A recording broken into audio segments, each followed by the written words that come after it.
Hi friends, welcome back to my channel. Friends, ಇವತ್ತಿನ recipe ಬಂದುಬಿಟ್ಟು ನಾನು ಬೆಂಡೆಕಾಯಿ ಪಲ್ಯನ ಮಾಡಿ ತೋರಿಸ್ತಾ ಇದ್ದೀನಿ. ತುಂಬ ಸುಲಭವಾಗಿ ಮಾಡ್ಕೋಬಹುದು, ಯಾವುದೇ ಮಸಾಲೆಗಳಿಲ್ಲದೆ ತುಂಬ ದಿಢೀರಾಗಿ ಮಾಡ್ಕೊಳ್ಳುವಂತಹ ಒಂದು ರೆಸಿಪಿ ಆಗಿದೆ ಇದು. ಮೊದಲಿಗೆ ನಾನು ಅರ್ಧ kg ಬೆಂಡೆಕಾಯಿನ ತೊಗೊಂಡು ಚೆನ್ನಾಗಿ ತೊಳ್ಕೊಂಡು ಅದನ್ನು ಒಂದು ಬಟ್ಟೆಯಲ್ಲಿ ಒರೆಸ್ಕೊಂಡಿದ್ದೀನಿ. ಒರೆಸ್ಕೊಂಡಾದ್ಮೇಲೆ ಈ ಥರ ಸಣ್ಣದಾಗಿ ಕಟ್ ಮಾಡ್ಕೊಂಡಿದ್ದೀನಿ. ಕಟ್ ಮಾಡ್ಕೊಂಡ್ಮೇಲೆ ಒಂದು ಹಂಚಿನಲ್ಲಿ ಇದನ್ನು ನಿಧಾನವಾಗಿ ಮೀಡಿಯಮ್ ಫ್ಲೇಮಲ್ಲಿ ಹುರ್ಕೋಬೇಕಾಗುತ್ತೆ. ಬೆಂಡೆಕಾಯಲ್ಲಿರುವ ಜಿಡ್ಡಿನಂಶ ಎಲ್ಲ ಚೆನ್ನಾಗಿ ಹೋಗಬೇಕು. ನೋಡ್ತಾ ಇದ್ದೀರಲ್ಲ, ಈ ಥರ ನಾನು ಹುರ್ಕೊಂಡಿದ್ದೀನಿ. ಒಂದು 10 ನಿಮಿಷ ಚೆನ್ನಾಗಿ ಹುರ್ಕೊಂಡಾದ್ಮೇಲೆ ಸ್ವಲ್ಪ ಎಣ್ಣೆ ಹಾಕಿ ಒಂದು 2 ನಿಮಿಷ ಇದನ್ನು ಹುರ್ಕೋಬೇಕಾಗುತ್ತೆ. ಸಂಪೂರ್ಣವಾಗಿ ಇದರಲ್ಲಿರುವ ಜಿಡ್ಡಿನಂಶ ಎಲ್ಲ ಹೋಗಬೇಕು. ನೋಡ್ತಾ ಇದ್ದೀರಲ್ಲ, ಈ ಥರ ಹುರ್ಕೋಬೇಕು. ಈ ಥರ ಸಣ್ಣದಾಗಿ ಹೆಚ್ಚಿಟ್ಕೊಂಡ್ರೆ ಜಿಡ್ಡಿನಂಶ ಸಂಪೂರ್ಣವಾಗಿ ಹೋಗುತ್ತೆ. ಇದನ್ನು ಒಂದು ಸೈಡಿಗೆ ನಾವು ಎತ್ತಿಟ್ಕೊಂಡಾದ್ಮೇಲೆ ಕಡಾಯಿಗೆ ಎಣ್ಣೆ ಹಾಕ್ಕೊಂಡಿದ್ದೀನಿ. ಎಣ್ಣೆಗೆ ಕಡಲೆಬೇಳೆ, ಸಾಸಿವೆ ಮತ್ತು ಜೀರಿಗೆ ಹಾಕ್ಕೊಂಡು ಸ್ವಲ್ಪ ಗೋಲ್ಡನ್ ಬ್ರೌನ್ ಆಗುವವರೆಗೆ ಇದನ್ನು ನಾವು ಎಣ್ಣೆಯಲ್ಲಿ ಫ್ರೈ ಮಾಡ್ಕೋಬೇಕು. ಇದು ರೊಟ್ಟಿಗೆ, ಚಪಾತಿಗೆ ಸೈಡಾಗಿ ತಿನ್ನಲಿಕ್ಕೆ ತುಂಬ ರುಚಿಯಾಗಿರುತ್ತೆ. ಅದಾದಮೇಲೆ ನಾನು 2 ಮೀಡಿಯಮ್ ಸಣ್ಣದಾಗಿ ಹೆಚ್ಚಿಟ್ಕೊಂಡಿರೋ ಉಳ್ಳಾಗಡ್ಡೆ ಮತ್ತು ಕರಿಬೇವನ್ನು ಹಾಕ್ಕೊಂಡು ಉಳ್ಳಾಗಡ್ಡೆ ಸಾಫ್ಟ್ ಆಗುವವರೆಗೆ ಇದನ್ನು ನಾವು ಎಣ್ಣೆಯಲ್ಲಿ ಬಾಡಿಸ್ಕೋಬೇಕು.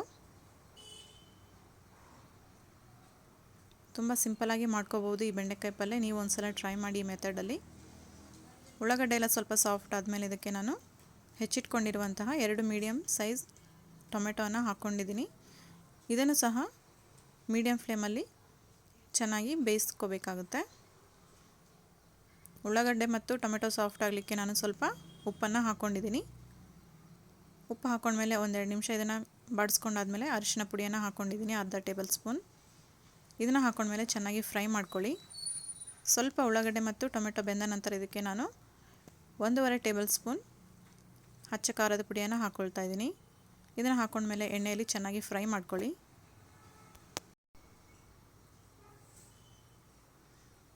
ಹುಳಿಗೆ ನಾನು ಸಣ್ಣ ನಿಂಬೆಹಣ್ಣಿನ ಗಾತ್ರದ ಹುಣಸೆಹಣ್ಣನ್ನು ಚೆನ್ನಾಗಿ ತೊಳ್ಕೊಂಡು ಒಂದು 10 ನಿಮಿಷ ನೆನೆ ಇಟ್ಕೊಂಡಿದ್ದೀನಿ. ನೆನೆ ಇಟ್ಕೊಂಡ್ಮೇಲೆ ಅದನ್ನು ಚೆನ್ನಾಗಿ ಕಿವುಚ್ಕೊಂಡು ಅದರ ರಸವನ್ನು ಮಾತ್ರ ಹಾಕ್ಕೊಳ್ತಾ ಇದ್ದೀನಿ. ಹುಣಸೆಹಣ್ಣು ಒಂದು 2 ನಿಮಿಷ ಎಣ್ಣೆಯಲ್ಲಿ ಚೆನ್ನಾಗಿ ಫ್ರೈ ಮಾಡ್ಕೋಬೇಕು. ಫ್ರೈ ಮಾಡ್ಕೊಂಡಾದ್ಮೇಲೆ ಇದಕ್ಕೆ 1 ಗ್ಲಾಸ್ ನೀರನ್ನು ಹಾಕ್ಕೊಳ್ತಾ ಇದ್ದೀನಿ.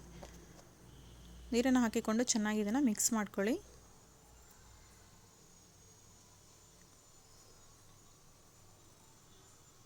ಮಿಕ್ಸ್ ಮಾಡ್ಕೊಂಡಾದ್ಮೇಲೆ ಚೆನ್ನಾಗಿ ಕುದಿ ಬರಬೇಕು.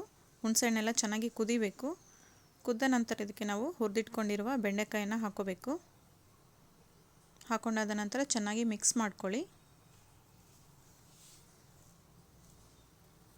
ತುಂಬ ರುಚಿಯಾಗಿರುತ್ತೆ ಈ ಪಲ್ಯ, ಒಂದ್ಸಲ ಟ್ರೈ ಮಾಡಿ. ಚೆನ್ನಾಗಿ ಮಿಕ್ಸ್ ಮಾಡ್ಕೊಂಡಾದ್ಮೇಲೆ ಇದಕ್ಕೆ ಸಣ್ಣದಾಗಿ ಹೆಚ್ಚಿಟ್ಕೊಂಡಿರುವಂತಹ ಕೊತ್ತಂಬರಿ ಸೊಪ್ಪನ್ನು ಹಾಕ್ಕೊಳ್ತಾ ಇದ್ದೀನಿ. ಇದನ್ನು ಒಂದ್ಸಲ ಮಿಕ್ಸ್ ಮಾಡಿ. ನೀವು ಉಪ್ಪು ರುಚಿಗೆ ನೋಡಿಕೊಂಡು ಹಾಕ್ಕೋಬೇಕು. ಮೊದಲಿಗೆ ಒಂದು ಸ್ವಲ್ಪ ಹಾಕ್ಕೊಂಡಿದ್ದೆ ಮತ್ತು ಇವಾಗ ಒಂದು ಸ್ವಲ್ಪ ಹಾಕ್ಕೊಂಡಿದ್ದೀನಿ. ಉಪ್ಪು ಹಾಕ್ಕೊಂಡ್ಮೇಲೆ ಚೆನ್ನಾಗಿ ಮಿಕ್ಸ್ ಮಾಡ್ಕೊಳ್ಳಿ. ನೋಡಿ ಎಷ್ಟು ಚೆನ್ನಾಗಿ ಬೆಂದಿದೆ ಅಂತ. ಈ ಥರ ಆಗಬೇಕು ಪಲ್ಯ. ಇದನ್ನು ಮುಚ್ಚಳ ಮುಚ್ಚಿ ಒಂದು 5 ನಿಮಿಷ ಸಣ್ಣ ಉರಿಯಲ್ಲಿ ಬೇಯಲು ಬಿಡಬೇಕು. ಬೆಂಡೆಕಾಯಿ ಎಲ್ಲ ಸಾಫ್ಟ್ ಆಗಬೇಕು. ನೋಡ್ತಾ ಇದ್ದೀರಲ್ಲ, ಚೆನ್ನಾಗಿ ಕುದ್ದಿದೆ ಇದು. ಇವಾಗ ಬೆಂಡೆಕಾಯಿ ಪಲ್ಯ ರೆಡಿಯಾಗಿದೆ. ಈ ವಿಡಿಯೋ ನಿಮಗೆ ಇಷ್ಟ ಆದರೆ ಒಂದು ಲೈಕ್ ಮಾಡಿ, ಶೇರ್ ಮಾಡಿ ಮತ್ತು ಕಮೆಂಟ್ಸ್ ಮಾಡಿ. ಯಾರೆಲ್ಲ ನೋಡ್ತಿದ್ದೀರಾ ಸಬ್ಸ್ಕ್ರೈಬ್ ಮಾಡ್ಕೊಳ್ಳಿ. Thank you for watching.